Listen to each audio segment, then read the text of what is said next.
This is the Power Producers Podcast, where we are refining and redefining the sales game.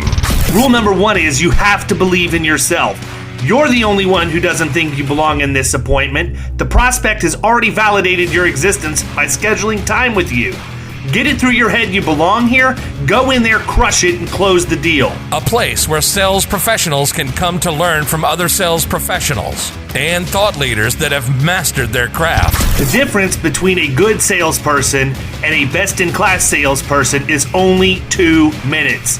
By spending an extra 2 minutes on what you might think is a mundane task in the sales game, you separate yourselves from the pack, you grow your book of business, you close more deals, and you retain your accounts. As well as their peers who are still striving for perfection to achieve their why. I have a wife and 4 kids. Failure is not an option. Real sales professionals, real stories, real results. Are you ready to feel the power? Hey everybody, welcome to the Power Producers Podcast, where we are refining and redefining the sales game. And today we have the distinct pleasure of having Mr. Kevin Ring with us. What's going on, Kevin? Hey, it's great to be here. Thank you so much. I'm excited to do it. Sure thing. I mean, I got to tell you, man, I feel like I know you already because you have a super fan in my good friend, Mr. Josh Gurley, and a second super fan in my other good friend, Mr. Steven Sedlak. So it was only a matter of time until we met. And so really glad to have you on. Anxious to talk work comp with you and have you talk a little bit about what you guys are doing and how people can learn more about that. But before we get started with everything else, why don't you just give them the 10,000-foot overview of who you are and kind of what you do and how you got there? Oh, wow. So let's start with what we do. The Institute of WorkComp Professionals started, training, certifying, and mentoring insurance agents. It'll be 20 years in October. So we had our first workshop actually down in your neck of the woods in Orlando in October of 2001, which was a bit of an interesting time to start a business. But we kicked off in October 2001, and what we do is train agents in the rules of workers' comp that very few people, including agents, understand. And I've heard you guys talk about workers' comp, so you know exactly what I'm talking about when I tell you that most agents don't understand what's going on. And then how to use that information to write more business and get better results for your clients. And so, I mean, there's the Certified Work Comp Advisor designation where people get in the door, but what really makes what we do different from most designation programs out there is that the designation is really the start line rather than the finish line for agents. So when you come through the course, you get unlimited access to our team of experts to help you, navigate issues. I've reviewed, I'm just shy of 1,050 worksheets with advisors since I started keeping track in 2011. Wow. So we do a lot of that, and of course you find mistakes, but the way I think about workers' comp in particular, and I think it's probably a useful metaphor for a lot of what we do in insurance, is I think about what we do a lot like how a doctor works. So if you walk in to a doctor and you're like, my knee hurts, he's not like, well, it's your ACL, let's cut. Right? There's tests and there's things that you do so that you can diagnose what's wrong, and then you can prescribe treatment. And maybe not all of the treatment needs to happen at once because you overwhelm people. And what you find a lot of times, people get a little bit of knowledge and then they'll walk in the door and they'll be like, guess what I can do blah blah blah blah blah, and you overwhelm people.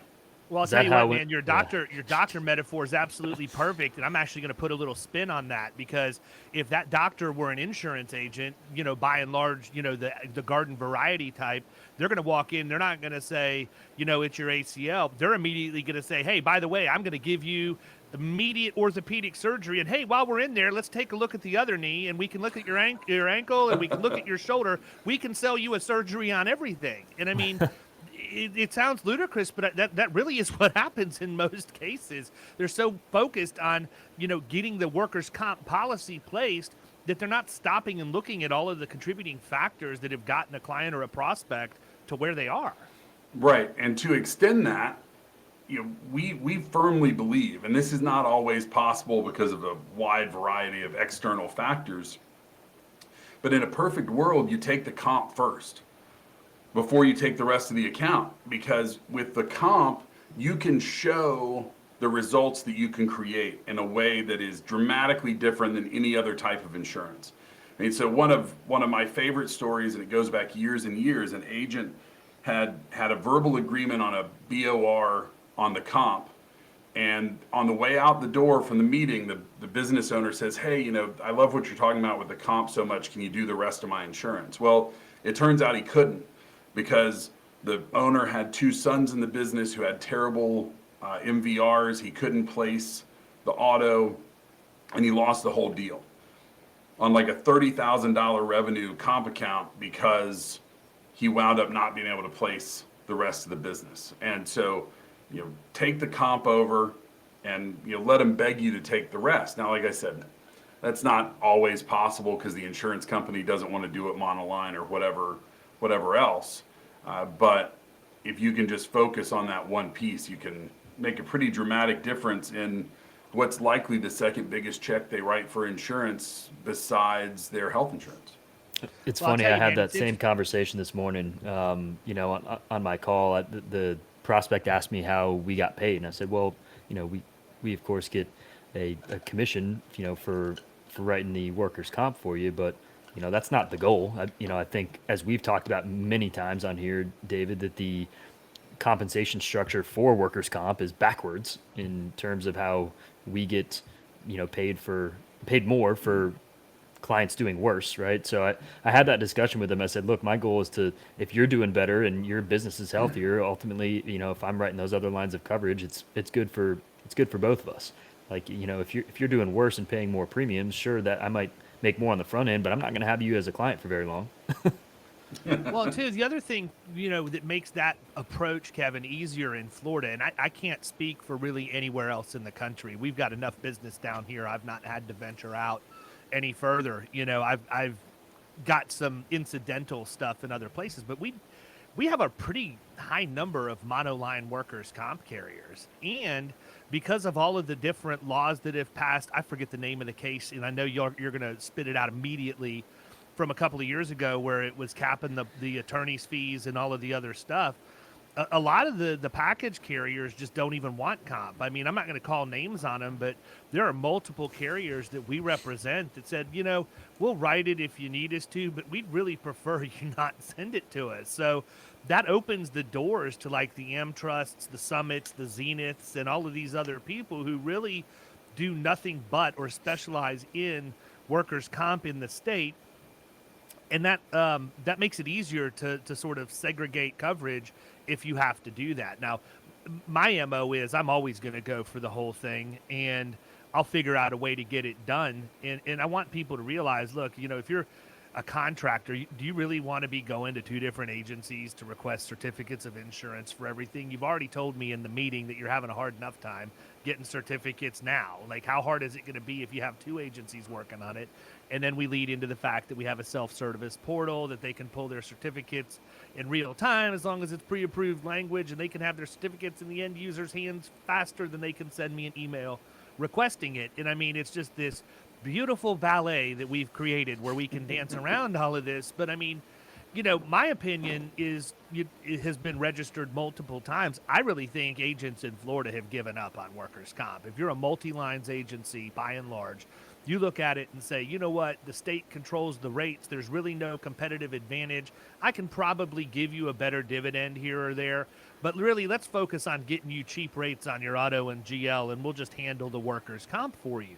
And to your point, they have really missed the golden opportunity of being able to drive tangible, quantifiable value in that relationship and set the table to just easily take over the other lines, because you can drive down performance really by just looking at the low-hanging fruit and hammering that hard the first year.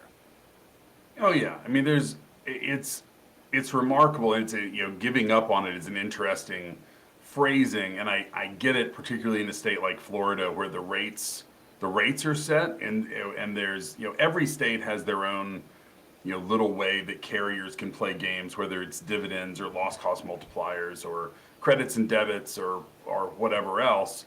But everywhere, with the exception of Texas, the coverage is mandatory. So if you're with insurance company A and your guy falls off a ladder, he's going to get paid the same way as if it's insurance company B. You don't run into a lot of gaps in coverage like you do in other types of insurance. And insurance buyers and insurance agents have been trained that comp is comp is comp, and there's nothing you can do about it. And what that leads to is a tremendous opportunity for agents who understand how workers' compensation works to go in and if you can get the whole thing, it's fantastic. I will say one of the psychological benefits in the sales process, particularly when you're dealing with a buyer that maybe is having some hesitance in leaving an agent that maybe they've had a long relationship with, or an agent who's related to them, you can ease that exit if you only take the comp, right? So, hey, you don't have to fire your brother-in-law. I just want this one little piece. And then, of course, over time, firing their brother-in-law becomes the obvious choice. But, you can start that process slowly instead of forcing them through this, emotion. I mean, it's hard for a lot of people. I came very close to having to fire my personal insurance agent that I've had for almost 20 years this year because of it doesn't even matter, but it was really hard. I had anguish over the fact that I was going to have to call her and say, listen, I'm really sorry, I have to move, because she's done a great job. And, people feel that. Yeah, I agree. I think it's interesting that you made the comment that comp in many cases is the second largest check outside of employee benefits. One of the things that I'm always cognizant of at the point of sale is to talk about benefits, because the two go hand in hand. Mm-hmm. And I think that's an opportunity that a lot of agencies miss on, is they don't realize, and here, people, if you're listening to this and you don't do benefits in your agency, doesn't mean you can't ask questions about the employee benefits plan. Don't run from it, because if a company has bad benefits, if they have deductibles that are overly high, if it's a health savings account plan and the employer's not doing anything to contribute to fund the HSA and it's all on the employee, and they realize that HSA debit card works for all kinds of things that it's not supposed to work for, and they bleed it out. If the hospital emergency bills and things are way too high, in terms of how they're covered on the benefits, that leads to Monday morning claims. That leads to, fraudulent workers' comp issues. And so it's, to me, part of your due diligence, if you're going to go in and be a workers' comp expert, is to have a firm understanding on the benefits program that's in these organizations. Because, Kevin, you probably have way better statistical data than I have, but I do know there's a direct correlation between a company who offers short-term disability products and those who don't, as far as how their workers' comp loss ratio ends up performing, because an employee's sitting on the fence, right? I heard this in accounting way back when. I think it was the second of 3 times that I took accounting from a professor of mine. But he basically said everybody's got a price. Everybody's sitting on a fence, and you have an injured worker and they're sitting on the fence. They have a decision to make. Are they gonna, they got hurt at home? Are they gonna file the fraudulent claim, or are they gonna do it the way that it's supposed to be done? And you bring in like a Colonial or an Aflac or any of these, Lincoln General, whoever, or Lincoln Financial rather. Lincoln General is a trucking company. Lincoln Financial, any of these people, and the employee gets their money a heck of a lot faster, which is what they really want, and they get themselves taken care of just the same in many cases. I'm interested, man. I mean, and I don't want you guys giving away your secret sauce by any stretch of the imagination, and I know we couldn't even fathom accomplishing that in an hour. But I mean, how much of a direct correlation do you look at, when it comes to benefits versus comp? Well, so there's several pieces to the puzzle, and by the way, we are huge believers, and I'm sure you guys have both heard this, sales cliche, don't spill your candy in the lobby. And there's a couple of things attached to that we're big believers in, both in what we do and in what we think agents should be doing. And the first thing is we're huge believers in test drives, right? You don't buy a $50,000 or $100,000 car without test driving it, but we expect these business owners to write a $100,000 check without really having any idea whether or not we're any good. It's one of the great things about the broker of record letter is that you can tell them legitimately in comp that, listen, this makes me your agent, but I'm not going to get paid until sometime in the future. And if you decide you want to change this, I'll even help you change it if you're not happy.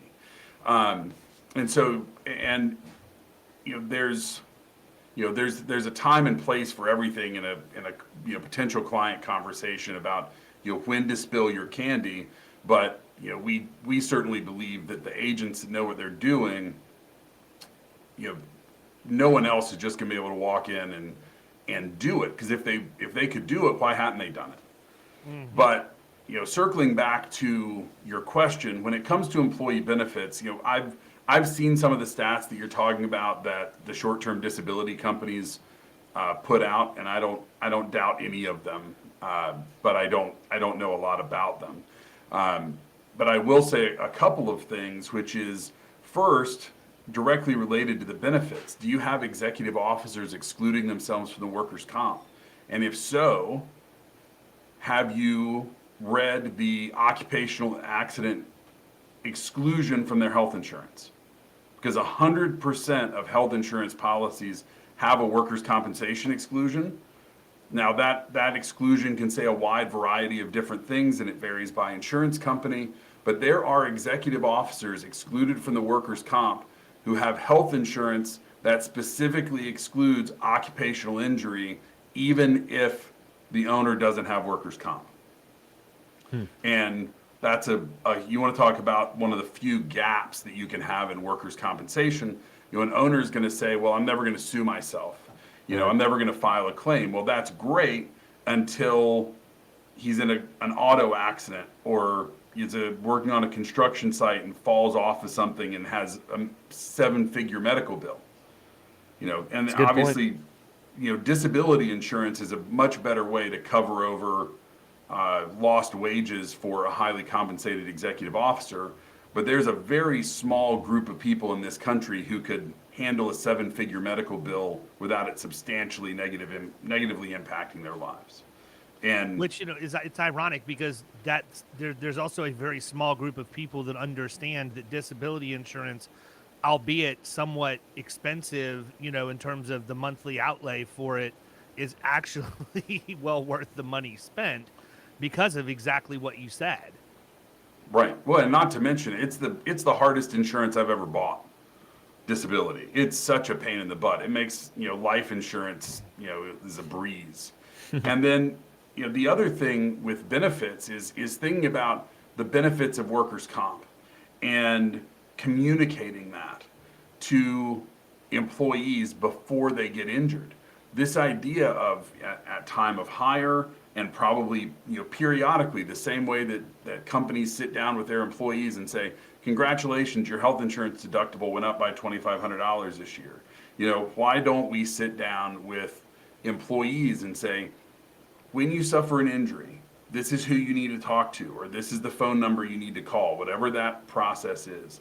And when you call or you talk to this person, they're going to tell you to go see Dr. Bob, because in most states, of course, we have the opportunity as an employer to, at least at the beginning of an injury, direct care. There's only 1 or 2 states where you really can hardly even whisper that. Otherwise, you can Illinois, at the very one of least them? suggest. Illinois is very strict about that. But even in Illinois, people will do what they call soft channeling, which is to say something like, when Sally got hurt, or people who work here, a lot of times they go to Dr. Bob,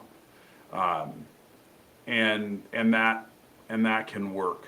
But you're going to go to Dr. Bob, and 100% of your medical bills are going to be paid for. There's no copay, there's no deductible, because when they get hurt, most people who file a workers' compensation claim, and there's a number for this, and I can't remember it, but it's for sure north of 80%. I think it's north of 90% of people who file a workers' comp claim in any given year have never filed one before.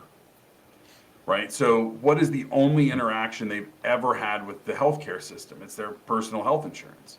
So they might think, well, I can't tell anybody I'm hurt. I don't have the money to pay to go to the doctor. Okay, so 100% of your medical bills are taken care of. Dr. Bob is going to send you back to work, and he's going to tell us, here are the things that you can't do, and even better, here are the things that you can do if you can't do your regular job, and we're going to find work for you. Now, if Dr. Bob, and by the way, when you're working, you're going to get your regular pay. But if Dr. Bob says that you're injured in a way that makes it unsafe for you to be at work in any capacity, then for the first 3 or 5 or 7 days, depending on what the waiting period is in a given state, you're not going to get paid. We think that stinks, but that's the law. And we're not going to talk about, well, you could use your PTO or your sick leave or whatever. That's unpaid leave by the workers' comp statute. And then after that 7 days, if you continue to not be able to work, the insurance company is going to send you 2/3 of your regular wages. That might take another 7, 10, or 14 days to make its way to you, which is one of the reasons it's really, really important to us as your employer to make sure you're back at work, because we never want you to miss a paycheck, just because you were injured at work. And we're big believers in the idea that communicating this up front helps to take some of the fear out of the workers' comp system, while also making it very clear that workers' comp is not there to be taken advantage of, right? If I call in sick, this happens in a lot of parts of the country. I don't know that you see it in Florida, but deer season is a bad time for comp claims. Like, oh man, I hurt my back at work yesterday. I don't think I can work on Friday. And that's the first day of deer season. And listen, true story. When I went to high school in West Virginia, the first day of deer season was actually an excused absence from school. I'm surprised it wasn't. I'm surprised it wasn't just a holiday. Yeah. Yeah. No, it was. It was a holiday. It was considered to be a holiday. We were shut down. Yeah, 100%. I believe that. Amazing. It's interesting, Kevin, because I've always heard that workers' comp claims and the direction they're going to go are pretty much decided in the first 24 hours. How the company responds, how they reach out to the injured employee, the communication that's there. And your point is well taken when you're talking about, people just want their only experience being their health insurance, and I don't have the money and this, that, and the other. They get painted into a corner, and, they're injured, they're sitting at home. What are the commercials that are on TV? Have no fear. Dr. Bob is going to be replaced by Lawyer Larry, right. Whatever we want to call him. 100%. And, he's the kind, loving, firm handshake, quick smile. I'll take care of everything for you. We'll get you the money. You sure it was only your knee and not your back too? It looks like you're walking a little funny. And I mean, obviously we're being sarcastic about that. But I do think that there's a huge gap, and it's one of the things that we talk to with our clients in the middle market specifically. And honestly, we should be talking to everybody about it, because somebody gets injured at work, the exposure is the same regardless of the size of your company. It's just the bigger companies actually have the financial ability to weather it more. But you're right. You have to make that part of your onboarding and your training process. And the other thing is that you have to, I'm a big fan of total compensation statements. I want employees to understand the cost to employ for the employer, and having the work comp premium calculated that the employer pays on behalf of that employee to make sure that they're mended and brought back in as good a condition as possible, if not exactly how they left work, that their wages are taken care of and all of that. I think that that's something that should be openly discussed, especially in a time right now. And I'm not going to get political on this, but as wages are continuing to get forced up, people don't understand why businesses can't afford to hire, and why these restaurants and everything are going out of business. And when you factor in the fact that we're making minimum wage much higher, guess what? That it's not just that we're paying our normal workers' comp in addition to that. Our workers' comp premium goes up because it's now based off of that higher wage as well. And I don't think employees understand that. No. It's something that I've always done when, back in my retail days, we did that when I worked with Target. And it was part of the review process for the annual review. We would sit down and we would show the employee, here's how much we're contributing for your health care. Here's how much we contribute to your 401k. Here's your profit sharing. Here's, Social Security, Medicare. Here's the workers' comp premium. And back then it was a $12 an hour job. And all of a sudden this guy looks at it and you're paying $27 an hour to have that person as an employee. People don't get that. And usually in my experience, the first real wake up call is when they leave that job and they get the COBRA notification about how much benefits really cost. They have absolutely no clue that there's actually way more than what was coming out of their paycheck. But also to your point with regard to the return to work, and I actually like the way we talked about Stephen Sedlak, but I like the way that he worded it in his book, The Work Comp Effect. If anybody listening to this hasn't read it, you should go read it. It's a really easy read and a good approach to use with regard to workers' comp. But he's branded it Recover at Work, and I don't know if that's something that you guys do at the Institute or he came up with that on his own, but I think it's a softer piece of language. So psychologically, when you tell an employee you want them to recover at work, it seems more nurturing as opposed to return to work as you need to get back to work as quick as possible. Right, and it's not. Yes, 100%. And yeah, we talk about recovery at work. We have, of course, return to work. Light duty is another phrase people like to use. We have some agents that use return to anything, and that's something they drill into their doctors' brains, and we can't overlook the importance of the doctor in this whole process. It's why finding a good doctor is so critical, because, and I know you guys have seen this in what you do, and I suspect our listeners have similar experiences, where someone goes to the doctor for an injury that seems fairly minimal, and they get signed out of work for weeks because the doctor says, oh, well, you do this thing with your hands and now you have maybe stitches on your hand, so you can't do that thing until the stitches come out in 6 weeks. So boom, you're out of work for 6 weeks, and suddenly you have this massive problem. You have to have a doctor that understands how workers' compensation works, that understands, and this goes back to using the word recovery. The studies have shown that people who are at work recover faster. There are psychological impacts to being at home, and you're in pain. And going back to what you talked about with attorneys' ads, we talk about this all the time. Turn on the TV anytime between, say, 8 and 4 or 5 on your Working local hours. channel. Yeah. Right, Not during working hours. Several years ago, my mom had surgery, and I went and stayed with her for a couple of days, and I hadn't watched TV during the guts of a weekday in years and years. Every commercial break, there was an attorney ad. They rotated through 6 of them, every commercial break. And what are the message? I care about you. The insurance company doesn't care about you. Your employer doesn't care about you. You're not getting what you're owed, but guess what? I can get that for you. And I'm a firm believer that there is a place for attorneys in our system. That place is not in sprained ankles and strained backs and minor cuts. I had the dad of a good friend of my son's had a bad shoulder deal several years ago, and he was offered a very large settlement from the insurance company. And I said, dude, you have to go talk to an attorney, because if they're offering you this much money, you're signing away something meaningful, and an attorney is going to be able to help you understand that. That's where the attorneys belong. But we all know that they make their living getting $20,000 for something that should have been $5,000, and then taking a third of that, or more than a third of that 20, and the injured worker is never better off. Not in the long term.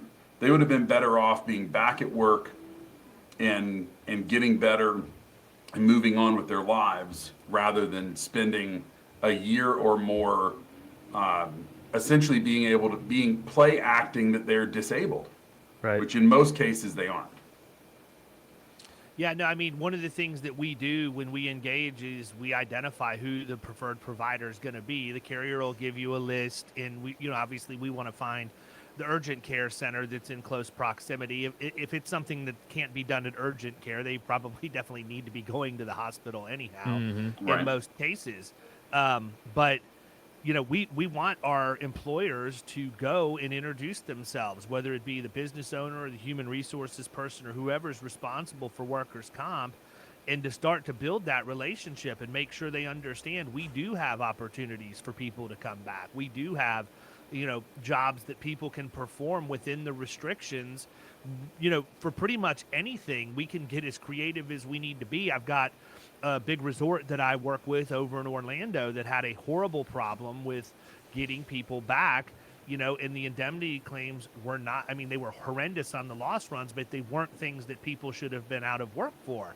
And part of the problem was they didn't understand the financial impact of the indemnity claims on the mod when they're over the, within and over the split point, but within the split point, primarily, because these were like, $5,000 to $7,000 claims that are getting calced at 100% when they're going into the mod formula as opposed to getting the discount. And, I just said, why, how much do these people make a week? I mean, they're out for 2 weeks.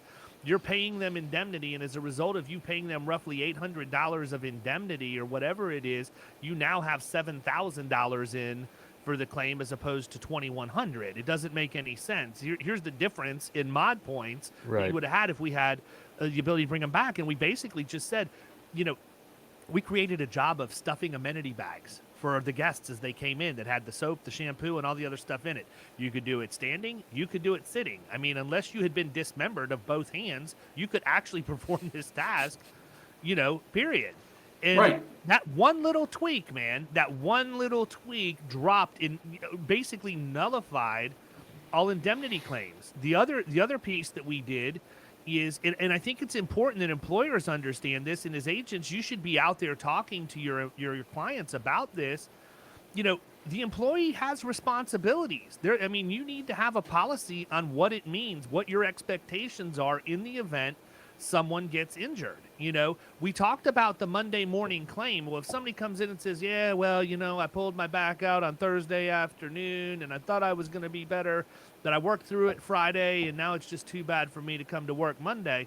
Well, what does your company policy say? Were they required to report that claim to you or something that could give rise to a claim to you on Thursday when it happened? Or are you just going to let it sit, until Monday?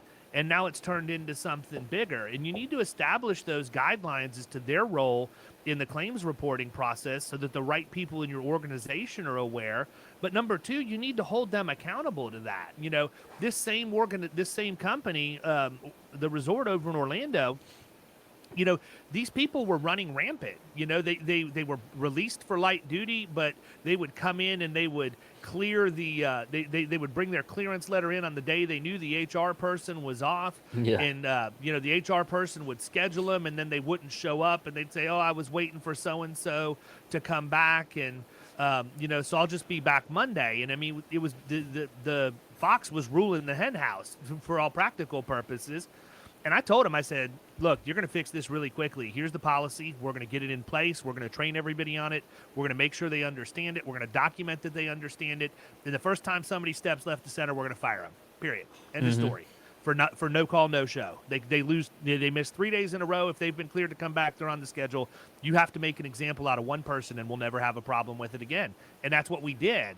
But, I think that a lot of people have a gap. They missed that part where, they're so worried about walking on eggshells when somebody's injured or whatever that, and they're worried that they're going to get sued, that they don't realize the employer does have rights too. I mean, they have the right to have a policy. Right. Well, I don't think it's, yes, I agree with everything that you said. There's several things in there that I want to go back to. The first thing I want to go back to is what you said about the mod. And I've listened to some of your podcasts. We've talked about mod analysis software. We're huge fans of mod analysis software. We've been, teaching about how to use mod analysis software to explain to a business owner how their workers' comp costs are built for 20 years. But there is an epidemic in our industry of people who believe that giving a software company money makes them good insurance agents. right? I That agree. putting information or now scanning a mod worksheet in and being able to print out a 30-page report somehow creates something of value. And it And by the doesn't. way, by scanning it in, you just took the lazy way out. You didn't really validate any information or data whatsoever. You're Right. just basically saying, I'm taking the payroll The word for it, information yeah. and the loss information on the worksheet, and I'm just going to assume all of that's 100% correct. And I'm going to come and I'm going to give you a fluffy report with bright colors and big pictures, and you're going to think I'm the greatest thing since sliced bread. And all you've done is take and break down data that may or may not even be accurate and present it to somebody. In my opinion, that's what happened. Well, yeah, I mean, I agree with everything you're saying. Now that being said, if I had access to scan it, I'd verify all of it and then, save my data entry fingers. But regardless of how you input the information, it's what you can do with the information. Like, I have the check engine light come on in my car. Can I buy a little thing for $100 at Walmart that'll tell me what that code means and then Google it? 100% I can do that. Can I fix it? Absolutely not, because I don't know squat about how cars work. And it's the same thing with mod software. It's an amazing tool, but the tool by itself doesn't do the job. If you can't, you can show someone that Jill Smith's claim cost them $12,000 over 3 years. But if you can't break down what you just talked about, which is that, why was Jill out long enough to collect $800 of indemnity for a sprained ankle? And did you know that if you hadn't paid that $800 of indemnity, that injury would have actually only cost you $4,500 over 3 years? And here's the strategies and the tactics that we have to make that happen. All of those other things that you talked about. And, I think there's a really easy way to sell this to employees in a very positive way. Employers sometimes get agitated, right? They're mad that these things are happening. But, going back to what I was talking about with onboarding, it's not hard to explain that you're doing this to help take care of them, right? You're our employee, and it's our responsibility that if you suffer an injury, that we take care of it. We don't want you to think, well, I'm just going to see if I can tough this out, or man, if I tell my boss that I hurt my back, I might get fired, or whatever else. It's our responsibility to take care of that. And so if you hurt, it's your responsibility to tell us before the sun sets that day, so that we can make sure that you're taken care of. If it winds up not being a deal, then it's not a deal, and we'll all be happy about that. But you have to tell us, and that's where you get into what you guys know and what we teach. This idea of how can you help your clients create tangible results in their workers' comp program instead of just showing them that their actual losses exceeded their expected, and that's why their mod is a dumpster fire. Yeah. And I mean, listen, you don't even need to do the mod analysis. I can look at loss runs, and that's one of the things I ingrain into producers' heads is you need to be able to read loss runs on the fly. Like, if you just happen to be in that meeting and somebody says, well, here, take a look at my losses. Tell me what you could do with this. You're not going to pull out your computer and do a full-blown mod analysis right there. I'm going to look at a few things. I'm going to look at the indemnity column because I want to see how much indemnity is in the claims, and I want to see how much of that indemnity is low dollar. I'm obviously going to look at the expense column to see how much of the claims are being litigated, but I'm also going to be looking at the lag time. And lag time's a 100% direct predictor of all of the other issues. And it's amazing to me that agents don't realize that you can just look at like those three things and probably walk out the door with an account if you can speak to them on the fly. And to me, lag time is a chronic problem that reeks of lack of discipline in organizations, but more importantly, lack of education from the agency side. Because I've been on this hot button now for going on 2 months, but I'm a firm believer that the reason people buy insurance, the way that they buy insurance, is because that's what our industry has taught them. They don't go to college and learn how to buy insurance. They learn because this is what the insurance industry has conditioned them. They know to expect the call 60 to 90 days before renewal. They understand that, people are going to try and slide agent of record letters. And I can go on with the laundry list of things that the insurance industry has conditioned people to do. But if we just stepped back and became educators, and Kyle will validate this, I don't sell when I go in to close deals. I teach, and that's all you have to do. You educate these people. Yeah, you're right. You had some bad indemnity claims or some low dollar indemnity claims, and they affected your mod. Here's where you're at. Here's where you could have been. Here's what your minimum mod or your low mod or whatever you want to call it could be. And then you start to connect those dots for them and paint the financial picture, and then not just do that, but then offer the solutions that go with it. Oh, so you have a problem with back injuries. It appears that you maybe need to visit your manual material handling. Well, we happen to have a learning management system that we can enroll all of your employees in and run them through a series of training videos on manual material handling. And we're going to test them and make sure that they understand. And if we have issues with this again, we're going to have to go back and revisit what portion of the training was not effective, and go that route. Another thing that I think that a lot of companies are missing on with regard to comp is, we're not doing really good accident investigations, okay? Not really good, thorough accident investigations with documentation, witnesses, and then taking that and rolling it into a teachable moment where we can bring that to the table, whether it be in the safety committee meeting and then rolled out to employees or otherwise. But I'm going to carry it a step further. We're also not doing anything for incident reports. We're not looking at near misses. We're not looking at those kinds of things. And, when I talk about doing mod analysis, that's another one. Incident or near miss, or even like med only claims. If I'm looking at loss runs, it gets skipped over a lot. Seven lacerations to people's ring finger on their left hand. I'm going to be really impressed that the carrier got that much detail on the loss runs. Maybe throw a guard on the machine or something. I don't know. Yeah, it's like what's going on? What can we do? I mean, is the employee trained properly on this equipment? Is the workstation set up correctly? Are you not using lockout tagout when you're trying to change something? Or is there a guard that's being bypassed intentionally or has been completely removed? Our goal is to notice that 7 lacerations to the left ring finger is a trend, and we need to stop it before somebody loses their hand. That's the kind of stuff. It doesn't require a college degree in workers' comp. It's simply looking at loss runs and paying attention to them and realizing that there is much a tool in the sales process as they are in the submission process. And people don't think that way. They're so worried about getting them because the underwriters require them that they don't stop and read, but they tell you a story. And if you can comprehend that story, you're going to write more business than you ever thought you would. There's a huge amount of information in loss runs, and it's most of the time when an agent is working on an account, they send us information. It's send me the mod worksheet and send me the loss runs. And if I have the mod worksheet, I know how the business is classified, so you can have a discussion on that. We haven't even talked at all about classifications or the premium audit, which is a huge I'm already nightmare. ready to book you for the second appointment. Right. Yeah, there's so much more. To do another podcast.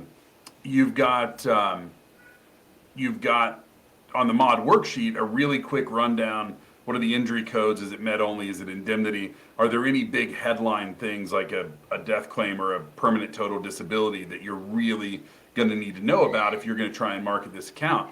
Which, by the way, a side benefit of accident investigation is, of course, at the end of an accident investigation should be some degree of process improvement, right? And we've seen accounts be saved from being canceled because you as the agent were able to go back and say, okay, well, yeah, we had this thing and it was bad, but we figured out that it was this that happened, and we've done A, B, and C to make sure that never happens again.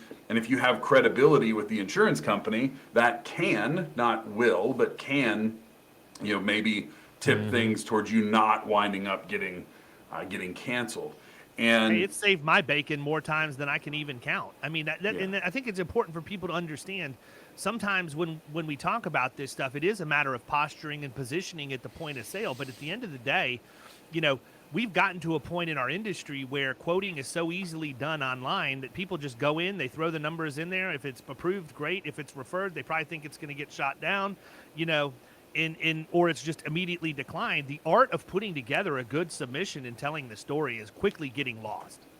Oh, and I'm a firm believer, and I suspect that you guys are going to agree with me when I say this, that if we as a group which is commercial insurance agents. If we don't want to be replaced by machines, we are going to have to continually create ways that we are doing things the machines cannot do. Right? And so, when you start to talk about middle market workers' compensation, what are the things? And it's building a recovery at work program, finding the right physicians for them to go to, helping them build a hiring process so that when they bring people on, that that they hire people who are capable of doing the work, being able to diagnose tangible things. Now, I think I could probably program an AI to say, hey, is the indemnity greater than the medical? It's one of my favorite red flags. If the indemnity is greater than the medical, that means that we paid an injured worker more to not work than we paid the doctors to fix that person. And there's no one that gets paid enough that they should be making more than the doctors fixing that person. And that indicates Great point. A lack of process. And we probably use that word more than any other individual word in what we talk about is process. This idea that when you have a process, it doesn't mean everything's always going to go exactly the way you want. But what it does mean is that when something doesn't go the way you expect, that you can identify why, right? Because you can find, if you look, where the process broke down, where someone didn't, this didn't go the way that we had hoped, or that we skipped this step in the process. And all of that leads to helping put business owners in control of their workers' compensation. And if you ask almost any business owner, they're going to tell you they feel out of control of their entire insurance program.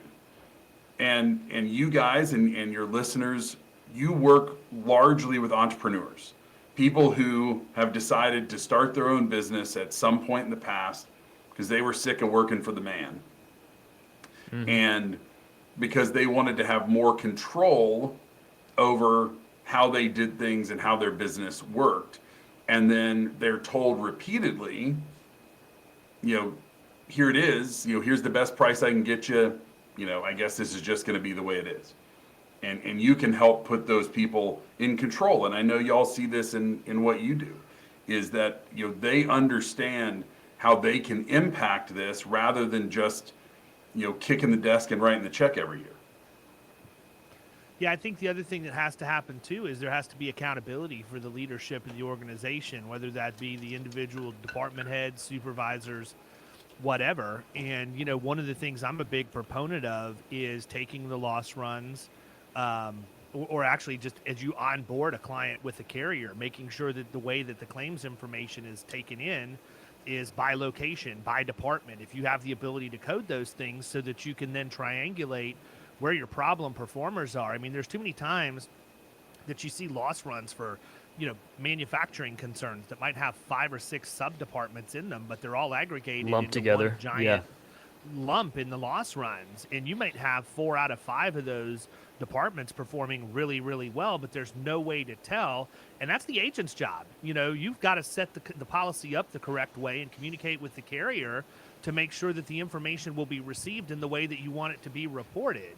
And number one. Number two, you got to go back and follow up on that. You can't just ask for it. You need to be monitoring loss runs in real time over the course of the year on a monthly basis and see, as claims are being reported, is the information being handled the way that I asked it to be handled? Because the last thing you want to do is be one of these people that writes an account, shows up 6 months later, and none of the stuff you asked for has been done, which unfortunately is the MO for a good bit of our industry.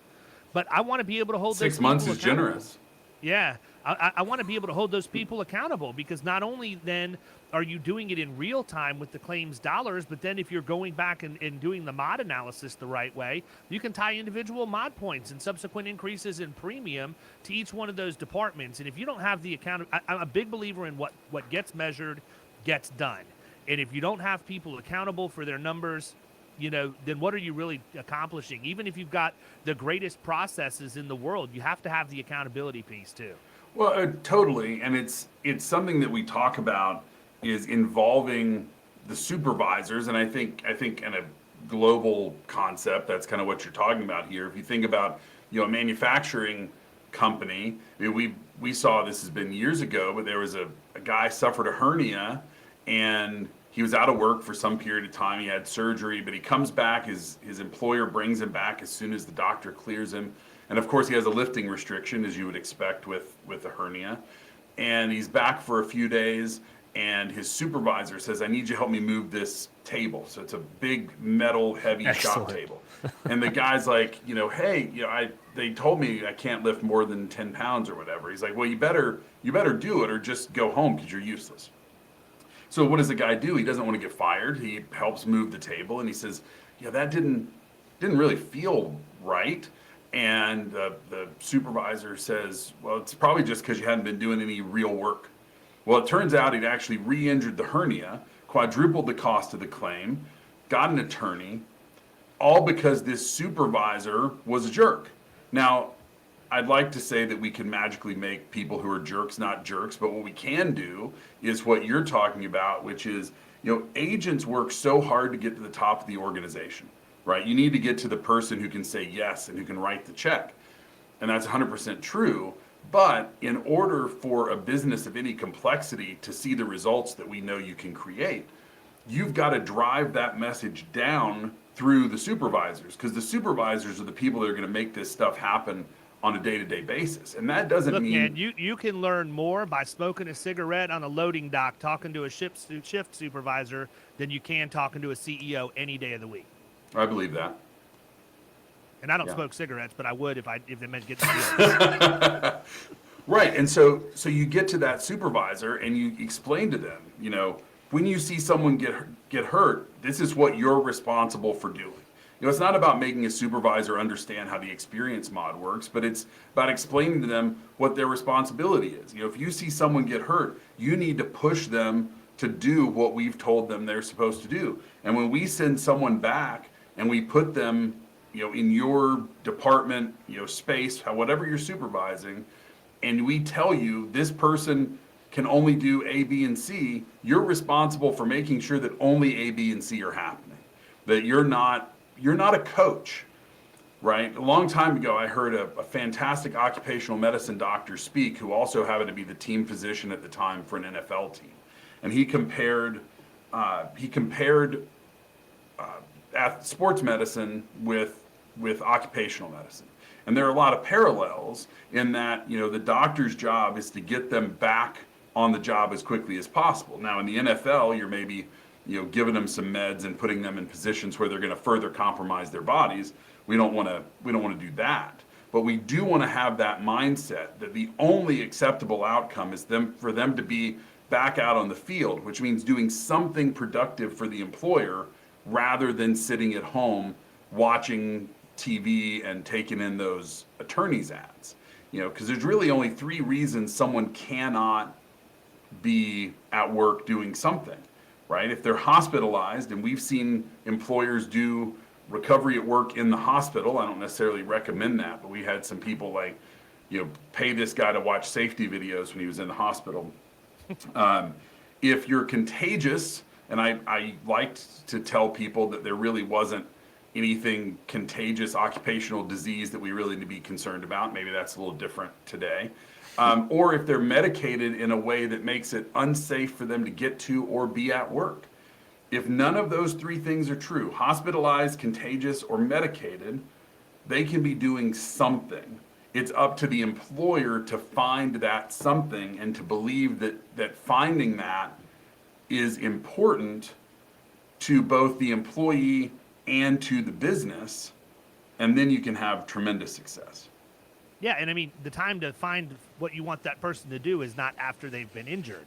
I mean, it makes all the sense in the world to define, here's what the recover at work jobs look like that we have available, and then roll with it. My famous story is I have a client that was a plumbing contractor that's mod was a 1.73 when I engaged with them. And I did my research before I went in to talk to him. And I talked to the guy. I'm like, you really need to look at having return to work. And he said, oh, I'm old school. I don't have a job counting paper clips or, filing papers or whatever else. And I said, no, I understand that. I said, but I did go to your website before I came into the meeting today, and I realized that you have a job that has been posted for the last 3 years perpetually for your call center. It seems like you have a hard time filling a job of people answering the phones. And I said, why can't you take an injured plumber and put them in the call center? And have them answer phones, troubleshoot, help the less experienced techs that are out in the field, whatever they can possibly do. I mean, these people are the face of your company every other day of the week. So let them get in and get on the phones and do that. And I said a couple things are going to happen. Number one, they may teach your call center people some things. Number two, you've never seen an injured plumber recover so fast as to put him in a call center. I mean, if this guy's even remotely left to center in terms of his representation of his injury, I can assure you he'll want to be back on his truck as opposed to talking on the phones all day. And I mean, some of that's tongue in cheek, but at the end of the day, I think that is a big place where employers mess up, is they don't predefine what their opportunities are to bring people back. And you're right. Every single business out there has something that somebody can do that's of value. It's just the stigma that's been created that return to work or light duty is filing papers or counting paper clips, because the mentality is one of being punitive as opposed to being passionate. Oh, totally. And I mean, it's easy to understand that if you have a script, it's a whole lot easier to know what to say than if you're talking off the top of your head. And it's the same thing with recovery at work. If every time someone gets hurt, and when you're dealing with a company with 20, 30, 40 employees, they might have 1 or 2 employee injuries a year, right? This isn't a company that most clients that commercial agents work with don't have hundreds of employees where they're dealing with dozens of injuries a year. So if someone walks into your office in a sling and the doctor said I can't use my dominant arm for the next 2 weeks, if you're trying to brainstorm something, you being probably the HR manager, and they're sitting there going, well, I guess just go home because I don't have anything. Then that's what happens. I mean, well, too often they never even come back, right? The doctor says you can't work because you can't use your dominant arm, and so they go home and it's over. But if you're trying to come up with that off the top of your head, you're going to fail too often. Now, there certainly could be circumstances where your job bank doesn't have something that exactly fits, but if all you need to do is kind of fine tune one or more of those positions, then it's a lot easier to kind of strip some physical demands out of something you've already come up with. The other place where we see agents get pushback is, well, I don't have anything for someone to do for 2 weeks. Well, recovery at work doesn't have to be the same job 8 hours a day until they're ready to come back. First of all, if they're progressing in their injury, then hopefully you can progress their job tasks. Like maybe today you have to be totally sedentary, but next week they're back to where they can lift 20 pounds. Well, don't leave them in that sedentary position just because you haven't thought about it. Like find them something that's maybe closer to what they were doing before. I liked what you said, and we've seen people do this. You mentioned with the plumber, if it's a good plumber, maybe they can't climb under a kitchen sink, but could they go coach one of the younger plumbers? Right. Could they say, oh, don't use that material, use this material? Or, and I remember a story with a company that did cable installs for a big, cable company. They were a contractor. And that's what they did. Their best installer got hurt. And every day he went out with a different installer, coaching them. And once you understand, and to circle back to the sales process, right? Sales 101 is what's in it for me, right? And that's where if you aren't explaining to a business owner, particularly ones who maybe you're a little bit less compassionate by nature, a little more gruff, like maybe your contractor that you were talking about, they might not get so jazzed up about the idea of this being better for their employees or whatever. But when you can show them that not only is it better for their employees, but if you had done this, your workers' comp premium would be, $40,000 less, and your 173 mod, which is 100% a competitive disadvantage, and potentially when you're dealing with contractors is something that may actually put you out of business because you can't bid on jobs. Right. I mean, the mod, I hate that. And we could do a whole nother hour about why the experience mod is not a proxy for safety performance, but we know that contractors use it as a proxy every day. And by the way, it clearly says at the bottom of the mod worksheet that it should not be used for job awards or whatever the exact language is. Mm-hmm. And yet NCCI added that in 2018, and it's had absolutely no effect. I mean, the only thing that's happened, and I think this may have even happened before 2018, the state of Virginia has a law that says the experience mod cannot be used as a qualifier for state construction contracts. So they obviously they can't regulate what private businesses do, but for state funded business you can't use it. But as much as I know that it's a bad deal and that shouldn't happen, there's no reason not to take advantage of it if it is happening. And then you have an opportunity as an insurance agent to turn away from the insurance conversation into a business conversation, right? This experience mod is a problem for your business, and we can help you fix it through this set of strategies and tactics. Absolutely. Yep. Well, listen, man, we are actually over an hour. You're right. We could go for another hour, so you're definitely going to need to come back. We would love to have you back. But before I let you go, I want you to tell everybody how to get a hold of you, how they can learn more about the WorkComp Institute and what you guys are doing, and ultimately get involved and learn more about this stuff. Because if they're not compelled to do so after this, I don't know what else we could do for them. I mean, Nothing. Well, I appreciate it. The easiest way to find us is to go to WorkCompProfessionals.com, WorkCompProfessionals.com. My phone number is 828-274-0959, 828-274-0959. If you want to send me an email, it's kevin@WorkCompProfessionals.com. I'm happy to send you the onboarding process that I talked about. I wrote an article that was in the Insurance Journal a few years ago that I'm happy to send you a copy of if you don't want to track it down on their website that goes through that whole process. And I've got an article in the June 21 edition of Rough Notes about the premium audit and COVID, specifically how those two things are working together or maybe not.